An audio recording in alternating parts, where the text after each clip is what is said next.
How we doing, guys? Welcome to the 1st of August DOT jumps. I was watching it. Were you guys watching it this weekend? Pretty crazy.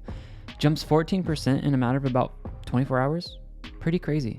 What happened?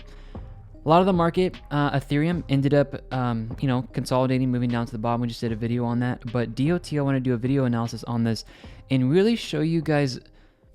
I think a lot of times I get on YouTube, I look at videos and it's like, okay, here's where I think it's going to go. I really want to try to get in the habit of showing this to you guys of how we're actually managing our account, because I think this is just really important for people. We have our long-term hold account, which is doing great. And then we've got our, basically what we call our, it's a hodl account, but we're selling at high points and buying back in. So the goal of this account right here, if you guys ever see me pull this up and I talk about it in our inside tips, this is where we're trying to accumulate as many coins as possible while crypto's low, to then wait for the massive move up, because I do believe it's going to happen. You guys can see this over here. This weekend in our Telegram channel, I told you guys about Ethereum, and then I told you guys I was selling some of my coins, and that was actually on DOT. So over the weekend, I ended up selling 25% of my DOT holdings right up here at this point. We've also been scaling out a little. We bought, honestly, guys, we got a really, really, really good entry.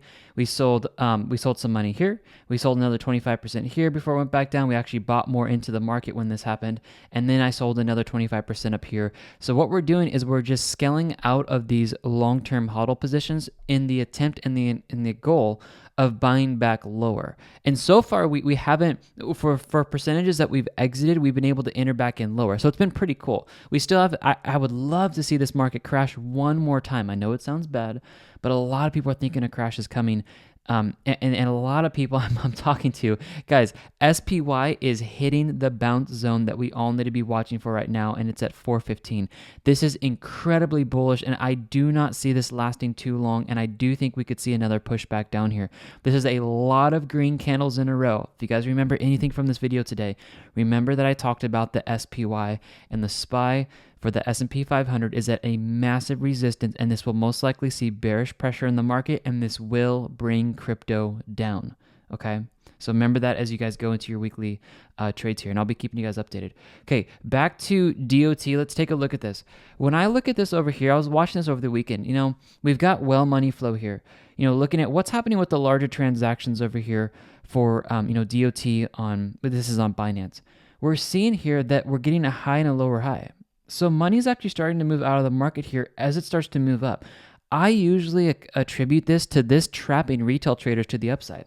It's like a last bell attempt. And usually what happens, guys, is that market starts going up here and retail traders are the ones that get really excited. And honestly, guys, I feel like most institutional money got out probably right about here. But it was the euphoria from retail traders that jumped on this thinking that it was just going to keep going, quote unquote, to the moon.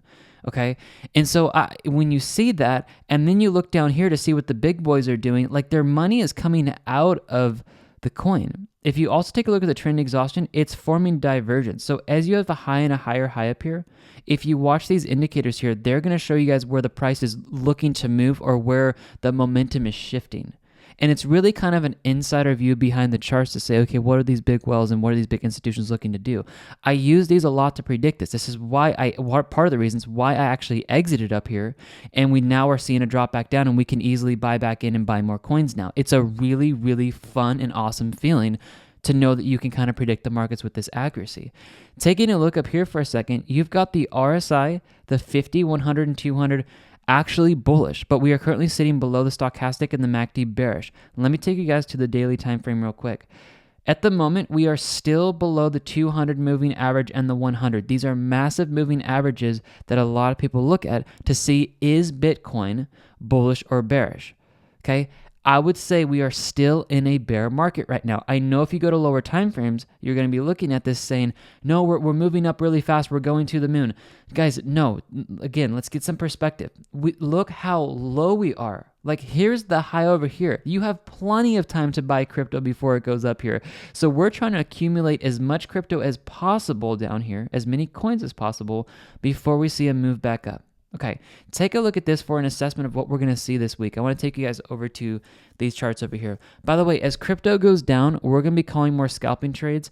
I've had a blast with this. In the month of May, we called out 5. I was going to say 4. We called out 5 trades. All those won 4%.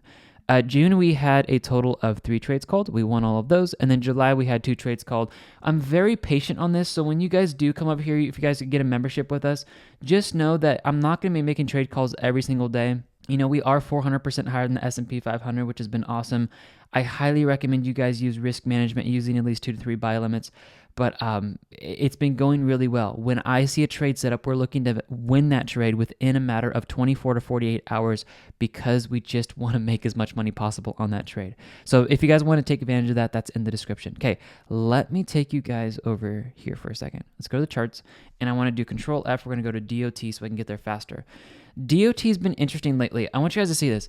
The market cap strength, or otherwise what we call dominance in the market, has been moving up here pretty nicely. So we're seeing a lot of people buy, and then just this morning, we're actually seeing a tick back down. Let me get this bigger so you can see this. Do you guys see how this is ticking down right here? So this in the market, which would be the last 2 days this is happening, we actually saw money moving out of the market while DOT was going up. This is another sign that the big boys were looking to take their money out of this coin, and I believe this is why we're getting a drop this morning and over pretty much last night over to this morning, depending on where you live. Take a look at this down here for a second. Let me zoom in here so you guys can see this. Look at this. Short trades actually are elevated over long trades on Bitfinex for DOT. So this usually shows me that there is a stronger pressure for the price to go back down because short trades are elevated than for it to keep going up. Okay, so this, because short trades are higher, this shows me that the sentiment, there's more people placing the volume of transactions on short trades than they are long trades. We also pushed up here to about an 80% chance of a move back down. If you guys look at that in the markets, it's sitting up around these areas right here. All these signs, in my personal opinion, guys, from the metrics to the indicators to everything, it's showing that this was an overextension. And I honestly, guys, I personally don't see DOT just coming straight back up here and blasting past this resistance. I would say DOT is most likely going to come down to support at about $8, and then we need to reassess what's going to happen. I will most likely buy back into DOT right around $8 to look for the bounce on the support here, and I'll keep you guys updated with that in the Telegram channel. And you guys, and real quick, I don't want to turn this into a big sales video, but if you guys want to follow me in Telegram when I'm making all these calls, I've been doing this for like a long time, and it's fun. So once you look at this charts and you stare at them forever, you get better at predicting these tops. So you guys can snag a membership. Once you subscribe, just go ahead and click into the Telegram channel. That will give you guys access to this, where we call all the scalping trade entries, all the scalping exits, all the crucial market updates when I'm exiting any of my portfolio. We have the highest win rate recorded on crypto we can find anywhere, which is pretty cool. 126 wins and 1 loss. By the way, guys, this does not account for our scalping. I just want to keep that separate. But so on top of that, we've never lost a scalping trade either. And so when we give this out to you guys, just know that that's a little bit different there. Okay. So wrapping this video up, I don't want to make it long, but I just want to keep you guys thinking of this. We are seeing some bearishness here, and honestly, guys, this is an oscillator. The price structure loves to oscillate back down and then move back up. So if I had to make a call on DOT, guys, I do think DOT has a stronger chance of hitting $8 this week than actually coming up here and breaking resistance and starting to move back up here, say closer to the target of $10 of trying to achieve that. I would say definitely $8 based off technical analysis is probably where we're going to be hitting this week. And I'm excited about that, so we can buy back in lower and acquire more coins. That's what we're doing on this channel. Subscribe to the YouTube channel, give us a thumbs up, leave a comment. We love that, guys. But if you want to take it kind of to the next step, we are looking to accumulate as many coins as possible right now, which arguably is the smartest thing to be doing, is accumulating coins. And then we're also calling out scalping trades for you guys, just so for people, if you guys are like, look, I just want to make money. I was on a call with somebody the other day, and they're like, I just want to make some money. Paraphrasing here. And I'm like, scalp. Like, guys, scalping is where the money is made right now, and we're just having a blast. So God bless you guys. Have a super awesome Monday, and we'll keep coming out with videos this week. And look for this, guys. I think we're going to probably hit $8. There's a higher chance of hitting $8. Then we have a chance of hitting, let's give ourselves a target up here. Then a chance of hitting, I would say, about 925, 950, because that's going to push us up here when we move out here with the ascending resistance. So between 950 and $8, I say we have a lot higher chance of hitting $8, and I really hope this helps you guys. Indicators are in the description. You guys can snag those today. Just make sure you use a coupon code Save Money at checkout. Save Money at checkout will give you guys a discount on all this, and then our bundle pack is the best deal, where you guys are going to get 82% discount on that, lifetime access, one-time payment for all of this. Source codes and indicators are included, and you guys get all 9 of them actually, with 2 Forex indicators never coded on TradingView before, which is really cool. This is our pressure gauge. Please use it responsibly, guys. It can get you into some crazy trades, but you need to watch the video on it to learn how to use it. So a lot of fun indicators you guys can use to predict the markets. I love you guys. I'll see you in the next video. Have an amazing, amazing Monday. We'll see you guys later. Bye-bye.